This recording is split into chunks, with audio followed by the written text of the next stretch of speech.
아름다운 찬양 너무 감사합니다. 감격이 새롭습니다.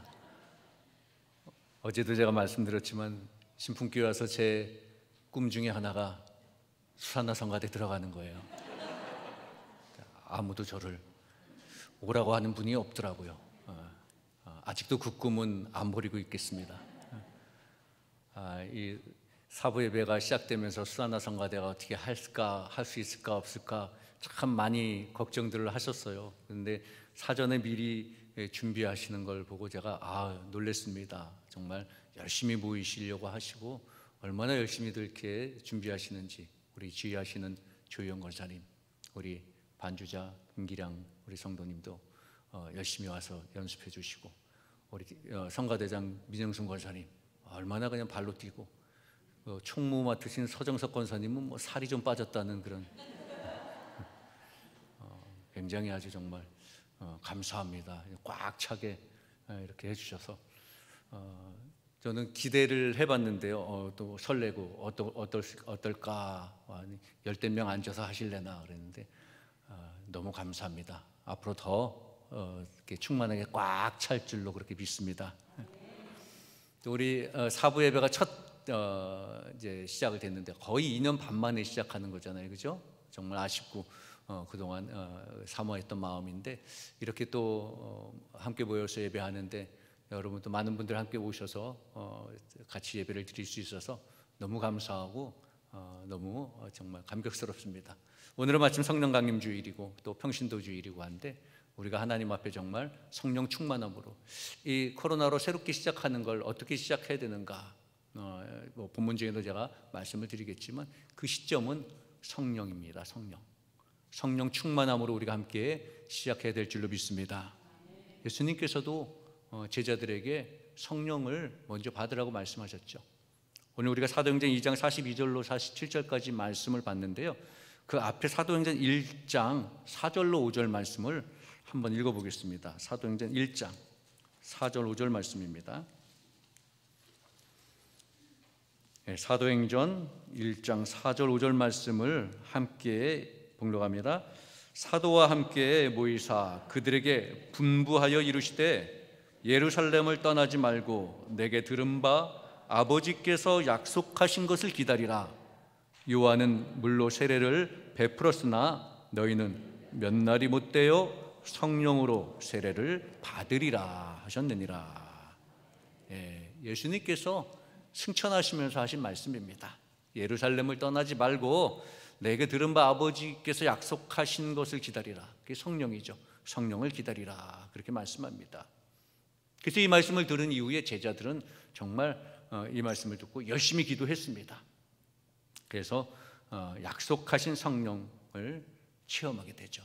성령 강림절의 유래가 바로 여기입니다. 바로 오순절 다락방에 성령 강림의 역사가 일어나죠. 사도들과 함께 120명의 성도들이 마가의 다락방에 모여서 그냥 모여 있었던 것이 아니고요, 약속하신 성령을 받기 위하여서 열심히 기도했습니다. 열심히 기도할 때 약속하신 성령께서 강림하셨다라는 거죠. 여러분 성령 받기를 원하십니까? 열심히 기도하시기 바랍니다. 모여 기도하시기 바랍니다. 우리 성령 받기는 원하는데 기도도 안 하고 모이지도 않으면, 입으로만 성령 받기, 생각으로만 성령 받기를 원하면 성령 체험이 쉽지 않다라는 거죠. 성령 받기를 원하시면 모여 함께 기도하시는 여러분 되시기를 주님의 이름으로 축원합니다. 우리가 성령을 체험하고 성령 강림한다, 성령이 임재한다 이렇게 말하잖아요. 여러분 성령의 임재는 어떤 걸까? 여러분의 삶에 있어서 성령의 임재가 무엇입니까? 성령의 임재는요, 근본적으로 우리의 삶을 변화시켜 주는 겁니다. 여러분 성령의 사람입니까? 성령을 경험하셨습니까? 성령 충만하십니까? 대답하기가 참 곤란하죠. 사실은 우리는 이미 다 성령을 받은 사람들입니다. 믿으시기 바랍니다. 근데 받은 게 중요한 게 아니라는 거예요. 성령의 사람으로 살아가고 있습니까? 변화된 삶을 살고 계십니까? 저나 여러분이나 좀 이 부분에 있어서는 조금 위축하게 되죠. 성령의 임재는요, 우리의 삶을 근본적으로 변화하게 만들어주는 겁니다. 성령의 임재를 체험하게 되면 우리 인생도, 우리의 인격도 완전히 달라진다라는 거죠. 아니, 달라져야 되는 겁니다. 달라졌나요, 우리? 여러분, 코로나로 회복을 원하고 우리가 많은 것을 생각하는데, 나는 그 회복을 위하여서, 나의 신앙은 그 시작을 위하여서 과연 무엇을 하고 있는가? 내가 성령의 사람으로 많은 사람들에게 보여지고 교인들에게 그렇게 보여지는가? 여러분, 우리는 한번 이제 코로나로 사부 예배 다시 시작하고 오늘 성령 강림주일인데 마침 잘 됐죠. 성령으로 초대교회가 시작됐듯이 성령 강림주일 날 우리 사부 예배가 새롭게 시작되는 것, 이제 코로나로 2년 반 동안 막혔던 게 새로 시작하는 것, 기대와 정말 부푼 가슴을 갖고 시작을 하는데 그 시점이 무엇이냐라는 겁니다. 안 했으니까 해야 된다라는 논리가 아니라는 겁니다. 세상의 논리가 아니라는 거지요. 이제 성령 받은 우리가 함께 변화된 자로서의 삶의 모습을 보여야 된다는 거예요. 여러분, 성령의 임재, 성령 충만하다라는 것은요, 성령의 임재는 모든 것을 새롭게 역사하시는 겁니다. 새롭게 변화시키는 겁니다. 어떻게 변화시키고 어떻게 변화해야 될까? 성령께서 여러분 임하실 때 어떻게 임하셨는지를 보고 우리가 깨달을 수 있어요. 여러분, 사도행전 2장 2절의 말씀을 함께 보겠습니다. 사도행전 2장 2절의 말씀, 성령께서 어떻게 임재하시는가? 2장 2절을 함께 보겠습니다. 사도행전 2장 2절 말씀입니다. 시작. 호련히 하늘로부터 급하고 강한 그들이 앉은 온 집에 가득하며, 강한 바람 같은 소리가 있다고 그랬어요. 그냥 바람도 아니에요, 여러분. 강한 바람. 이 말씀은 바람같이 성령이 또 임했다라는 거죠. 그것도 그냥 바람이 아니고 강한 바람. 여러분, 토네이도와 같은 강한 바람이 불게 되면 어떻게 됩니까? 건물이 막 날아가더라고요. 집채 많은 그 차들도 그냥 날아갑니다. 다 쓰러지고 무너지는 거예요. 이 말씀은요, 여러분, 성령이 이런 강한 바람과 같이 임했다라는 것은요, 성령의 바람이 불면 우리의 내가 고집했던 내 교만도 무너진다라는 거예요. 아니, 무너져야 된다라는 거예요. 여러분, 토네이도가 오면 우리가 같이 안 날아가려고 버티지만 성령의 바람이 나한테 불어오면 버티지 마세요. 근데 우리는 버티고 있어요. 내 경험과 내 생각과 내 고집으로 버팁니다. 여러분, 성령을 거스르지 마시기 바랍니다. 성령의 바람이 불면 우리의 교만이 무너지게 되는 겁니다. 무너지게 놔두시기 바랍니다. 무너져야죠. 성령의 바람이 불면 그래서 내 교만이 무너지고 기도하게 되는 겁니다. 성령의 바람이 불어오면 내 가치관이 변화되고 주님의 일에 대해서 소홀하게 생각하지 않는 거잖아요. 주님의 뜻을 소중하게 생각하게 되는 겁니다. 성령의 바람이 강하게 역사했다라는 것은, 강한 바람이라는 것은요, 우리의 그동안의 가치관과 내 교만함을 무너뜨린다라는 거예요. 여러분, 성령의 바람에 버티지 마시고 무너지는 여러분 되시길 바랍니다. 무너지라는 말 하니까 억장이 무너지십니까? 성령의 바람으로 여러분들의 가치관과 내 고집, 내 생각이 무너져야 되는 거예요. 그리고 또 3절에 뭐라고 말씀합니까? 우리 3절도 같이 한번 읽어보겠습니다. 2장 3절 말씀입니다. 시작. 마치 불의 혀처럼 갈라지는 것들이 그들에게 보여 각 사람 위에 하나씩 임하였더니, 이 성령의 임재하는 모습이 불의 혀같이 갈라지는 것이 각 사람에게 보여 각 사람 위에 각각 임하였다라는 겁니다. 근데 불의 혀처럼, 이 불의 혀가 성령의 상징이잖아요, 그죠? 커다란 불덩이 같은 것이 나타났다라는 겁니다. 각 사람 머리 위에 다 임했다는 거예요. 한꺼번에 확 임한 게 아니고 각각의 머리 위에 임했다라는 거예요. 이 말은요, 각각이면 안 임하는 사람도 있을 수 있다라는 거예요. 이 성령의 불이 떨어지는데, 이 성령의 불이 떨어지면 마찬가지로, 성령의 바람과 마찬가지로 내 성품과 내 교만하던 마음이, 내 의심하던 신앙까지 전부 다 녹아져 내리는 거예요. 성령의 불로 다 녹아지고 새로운 사람이 되어지는 거지요. 성령의 불이 떨어지게 되면, 성령이 임하게 되면 우리가 새로운 사람으로 변하게 되는 거예요. 여러분, 성경에서도 우리가 사도행전에서도 봐서 아시다시피 예수님을 그렇게 가까이 섬겼던 제자들이었는데 성령을 체험하기 전에는 어땠습니까? 참으로 연약한 모습이었거든요. 예수님이 십자가에 달려 죽으시니까 다 도망가고 또 그거에 실망했던 제자들이에요. 그래서 심지어는 베드로는 3번씩이나 주님을 모른다고 부인하잖아요. 성령 임하기 전에 그 모습들이에요. 아니, 성령 임하기 전에 우리의 모습이 그 모습이에요. 예수님이 어떤 분인지 모르고 부인하고. 신앙생활을 언제 시작했느냐가 중요한 게 아니잖아요.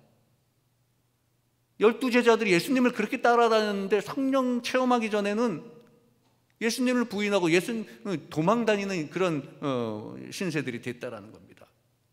그런데 오순절 성령 체험이 그들의 인생을 싹 바꿔놨습니다.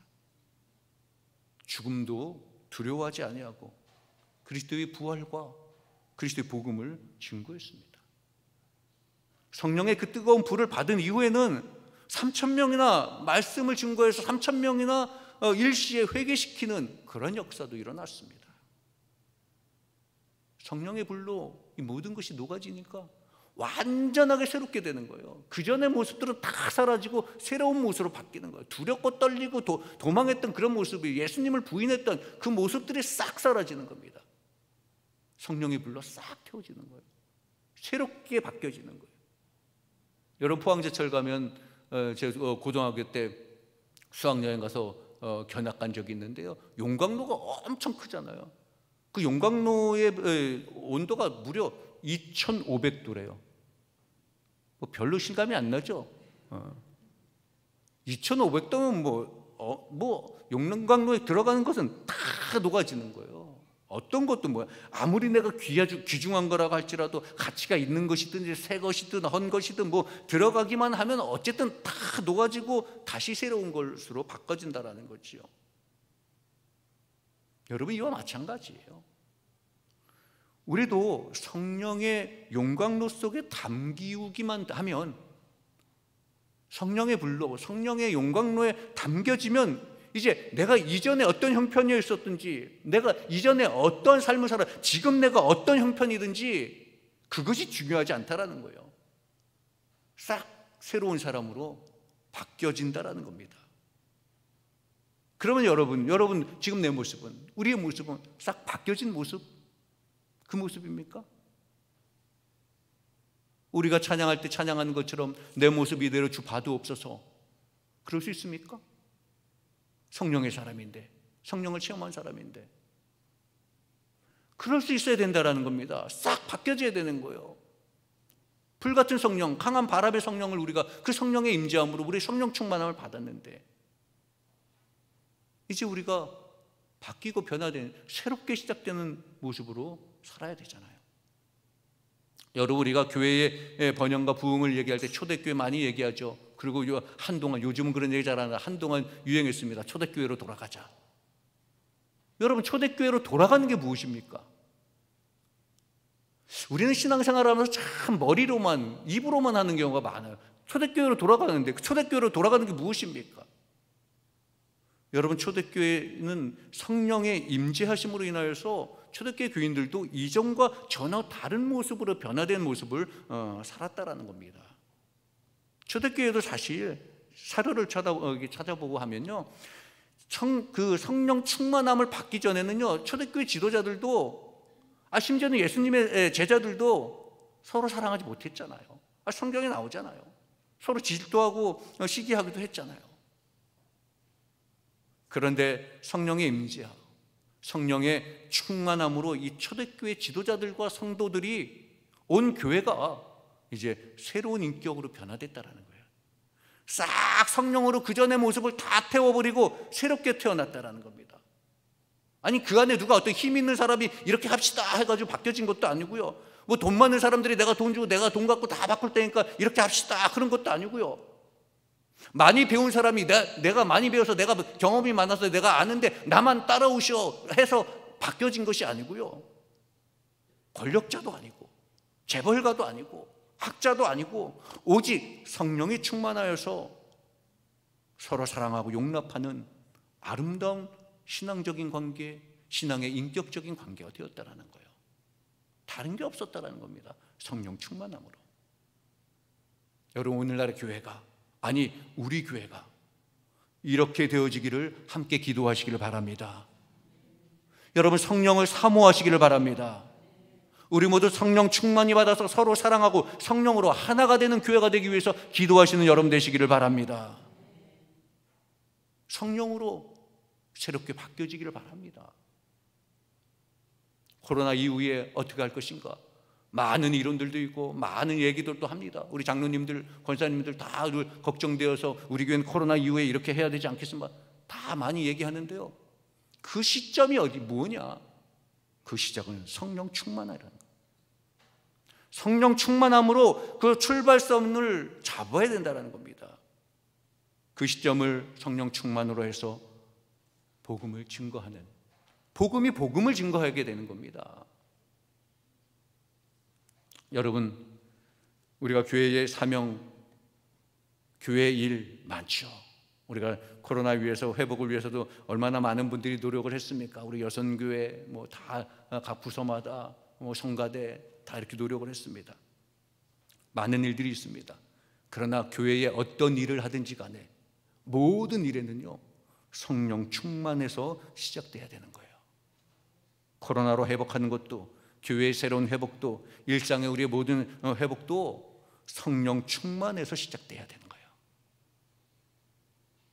그래서 함께 기도하고 기도함으로 먼저 시작해야 되는 거죠. 무엇을 하든지 간에 성령 충만함을 위해서 먼저 기도를 하고, 그래서 내 생각과 내 주장이 아닌 성령의 인도하심을 받는 여러분 되시기를 주님의 이름으로 축원합니다.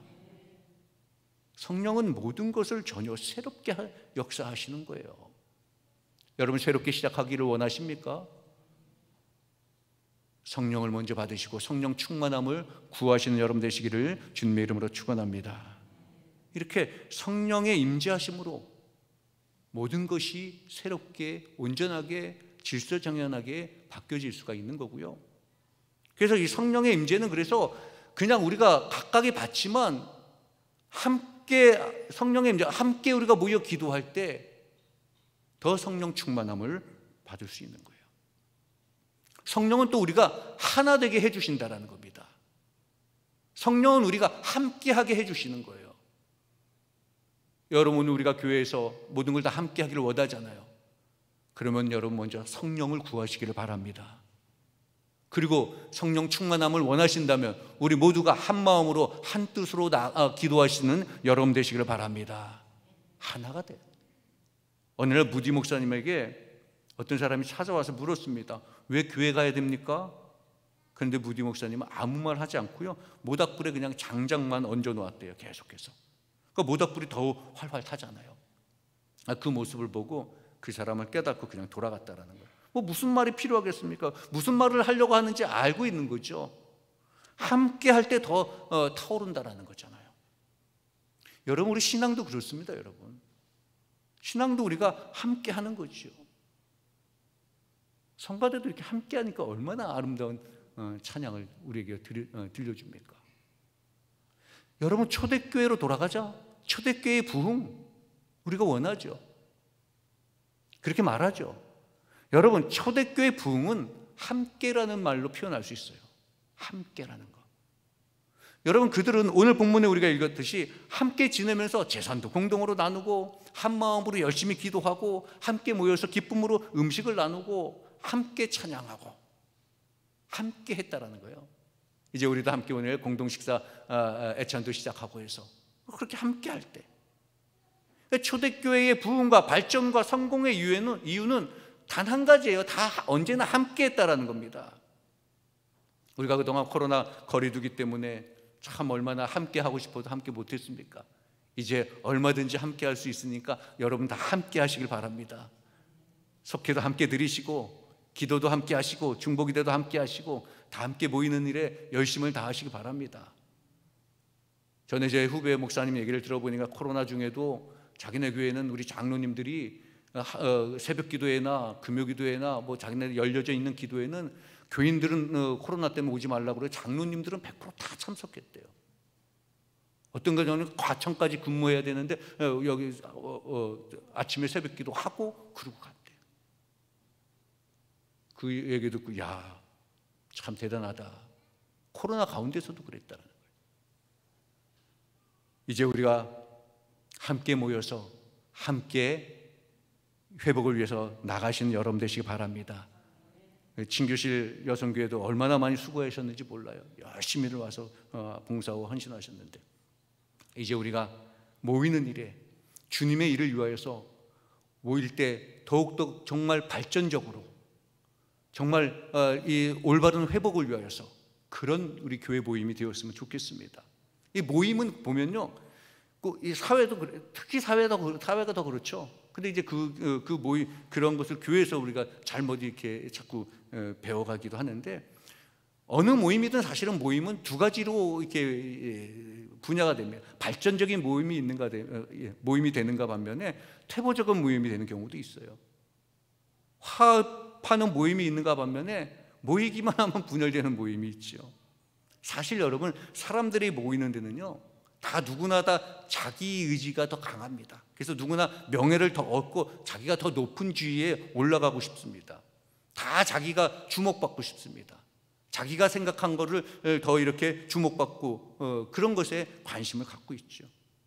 그렇기 때문에 그런 모임에서는요, 중상모략도 되고 어떤 사전에 이렇게 나쁜 그런 모의도 하기도 합니다. 아니 여러분, 심지어 예수님의 제자들도 그랬어요. 예수님의 제자들도 제자들 사이에서도 이제 예수님이 왕으로 군림하시면 누가 오른편에 설 거고 누가 왼편에 설 건가, 자기들끼리 그거 하다가 자기들끼리 다퉈요. 예수님의 제자들도 그랬어요.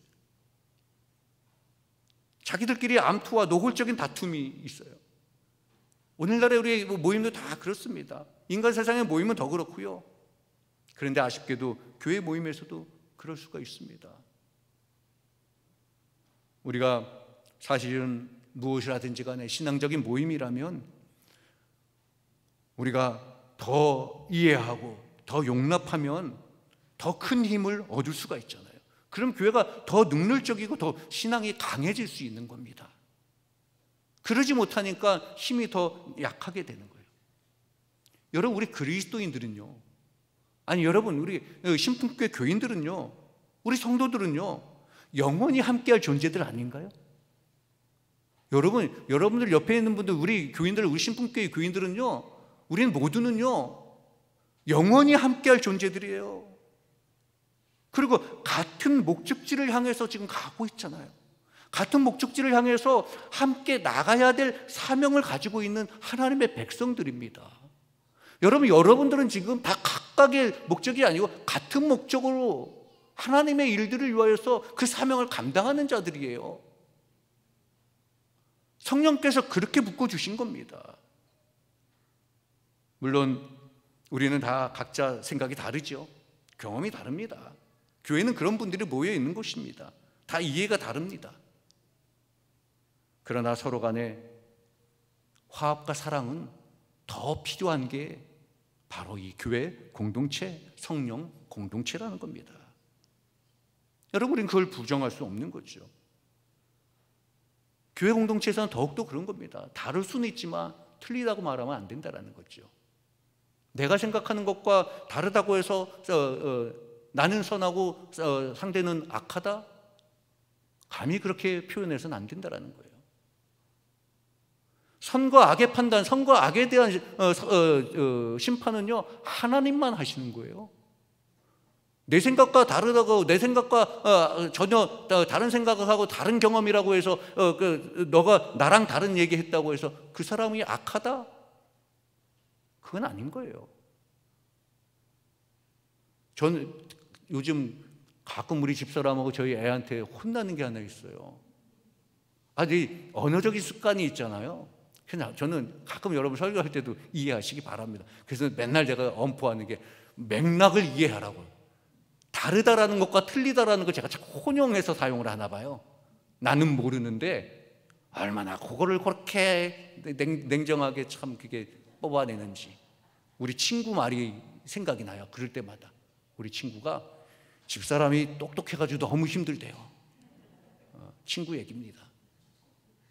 근데 그 말이 좀 맞죠. 다르다라는 것과 틀리다라는 건 틀리죠. 그죠? 우리는 서로 다를 수 있습니다.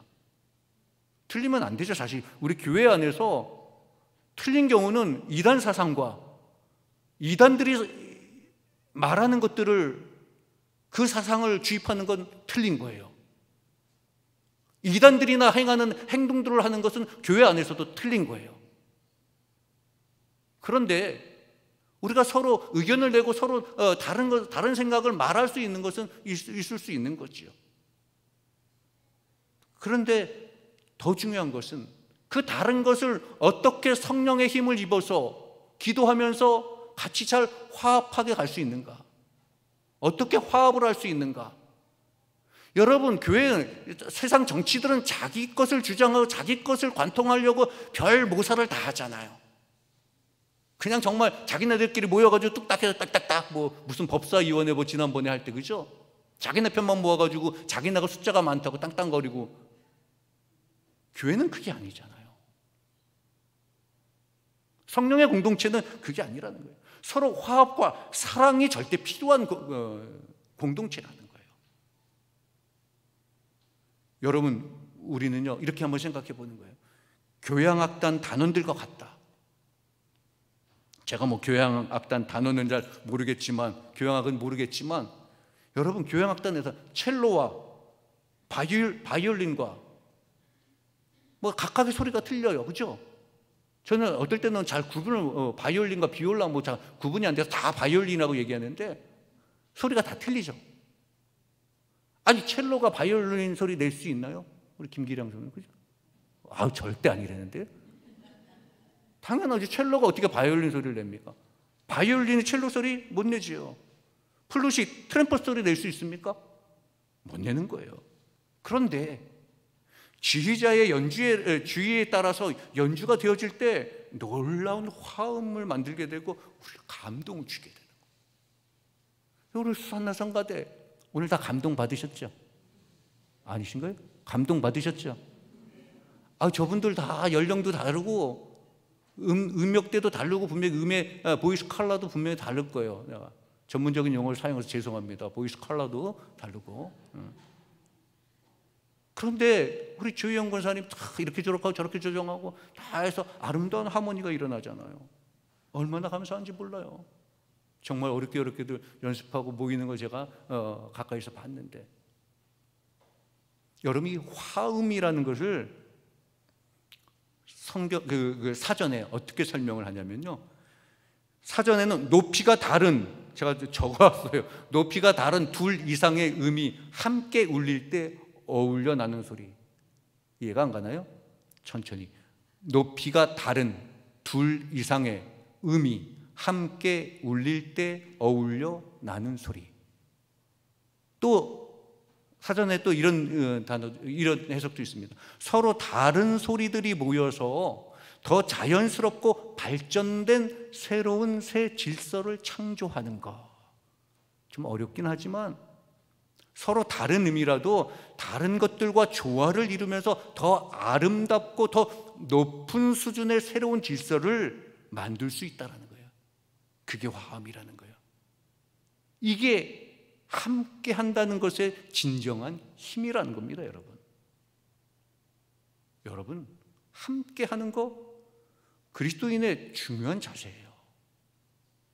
함께 하는 거 우리 신앙인이 빼놓을 수 없는 자세라는 거죠. 그런데 사단은 뭐라고 말합니까? 사단은요, 사람이란 존재는 그렇게 하나가 될 수 없어, 그렇게 말합니다.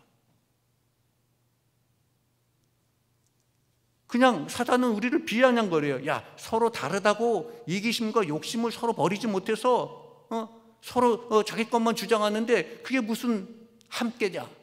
사단은 그렇게 비아냥거리고 있어요. 그런데 여러분, 역설적으로 성경은 성령이 임하시면 역설적으로 말합니다. 성령은 우리가 서로 다르기 때문에 오히려 더 큰 대승적인 차원에서 함께 할 수 있다, 그렇게 말하고 있어요. 성경은 그렇게 말하는 겁니다.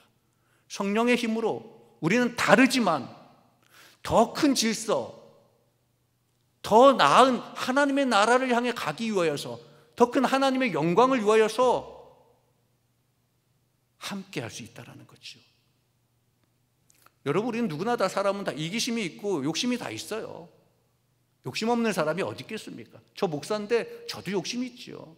여러분, 저 목사인데 제가 때로는 이기적이지 않을까요? 저도 이기적일 수 있어요. 모든 사람이 다 마찬가지입니다. 그런데 중요한 것은요, 그 욕심과 그 이기심을 어떻게 사용하느냐라는 겁니다. 제가 말씀드렸죠. 우리는 다 열정을 가지고 있는데 바울 되기 전에 사울의 열정과 회심한 이후의 바울의 열정은 분명히 다르다고. 똑같이 바울은 자기가 그렇게 생각했어요. 사울이었을 때 열정도 이거는 하나님의 일을 위한 거야, 그러고 이것이 내 인생의 모든 목표야 라고 달려갔었어요. 그런데 회심하고 나서는 그 전의 열정은 다 필요 없었다는 걸 깨닫게 되죠. 하나님을 알게 된 이후의 열정은 또 달랐다라는 거예요. 여러분, 우리도 이기심이 있고 욕심이 있는데 이제 성령을 받은 자의 이기심과 욕심은 달라야 된다는 거죠. 감히 제가 붙여본다면 여러분, 거룩한 이기심과 거룩한 욕심을 가지시기 바랍니다. 하나님의 일을 위하여서 정말 신앙적으로 그런 거룩한 이기심과 거룩한 욕심을 갖자라는 거예요. 그래서 우리들에게 필요한 것은요, 다르다고 구분하여서 내 욕심을 앞세워서 벽을 쌓고 다툼을 하는 것이 아니라 서로 다르니까 나보다 귀하게 여겨주고 함께하고 조화를 이루려는 마음을 가져야 되는 거예요. 이것이 신앙적인 거예요. 여러분, 물고기 중에 그거 아십니까? 옐로우 버터플라이라는 물고기가 있답니다. 저도 뭐 이거 제가 길러본 건 아니고요. 근데 이 물고기는요, 반드시 한 쌍이 다닌대요. 암컷 수컷이 두 마리가 서로 색깔을 조화를 이루면서 사는데, 그런데 한 마리가 죽잖아요. 그러면 나머지 한 마리도 따라 죽는다라는 거예요. 그러니까 과학자들이 추측하기는 그 중에 한 마리가 죽으면 조화가 상실이 되어서 나머지 물고기도 평화와 안정을 잃고 생존 의욕이 없어져서 죽게 된다, 그렇게 말은 하더라고요. 조화가 떨어지게 돼요. 여러분, 우리 그리스도인들도 함께 해야 된다는 거예요. 여러분, 우리 교회의 일을, 하나님의 일은요, 서로 작은 차이를 넘어서 함께 하는 일이 필요하다라는 겁니다. 우리 사랑하는 성도 여러분, 사단의 계략에 넘어가지 마시기 바랍니다. 사단은요, 교회의 약점만 자꾸 들춰내려고 그래요. 이단이 그걸 이용하잖아요. 이단은요 자꾸 성도들의 약점만, 목회자의 약점만 들춰내려고 해요. 사랑으로 덮어주는 게 없습니다. 사랑과 하나됨을 빼앗는 거예요, 오히려 사단은. 그리고 분열과 다툼을 만들려고, 자꾸 분열과 다툼을 주려고 해요. 그런데 우리가 성령 안에서 하나가 되면 우리는 서로의 약점을 덮어주고 서로를 배려해 줄 수 있고 서로의 그 공로를 인정해 줄 수 있는 거예요. 내 알량한 내 가치관으로, 내 세상의 계산으로 계산하지 않는 겁니다. 세상은 이런데 우리도 이래야지가 아니고, 성경은 뭐라고 쓰여 있는가, 성경은 어떻게 말씀하고 있는가, 내가 성령 사람으로 성령의 공동체, 우리 교회가 이럴 때는 어떻게 해야 되는가, 어떤 것이 정말 가장 신앙적인 것인가. 똑똑한 거 중요한 거 아니라고 그랬잖아요. 초대교회 사람들이 권력이 있어서 뭐 바뀌었다는 게 아니잖아요. 부자가 있어서 바뀌었다고 하지 않았잖아요. 배운 사람이 많아서, 사회 경험이 많아서, 논리가 정연해서. 여러분, 죄송한데 악한 사람이고 정말 이단에 있는 사람들, 그 사람들의 철학적인 그 논리가 얼마나 논리 정연한지 모릅니다. 여러분, 정말 더 죄송한데 성경이 논리적일까요? 세상의 논리와 세상의 철학과 세상의 이론을 가지고 성경을 이해하면 믿어질 수 있을까요? 아니잖아요. 내 신앙의 고백으로 믿는 거잖아요. 그런데 왜 하나님의 일을 하는 데 있어서 세상의 논리와 세상의 경험을 가지고 세상은 이러니까 우리도 이래야 되지 않습니까? 이건 성령 공동체가 아니라는 겁니다. 세상이 정치하면 뭐 잘할 수 있겠지요.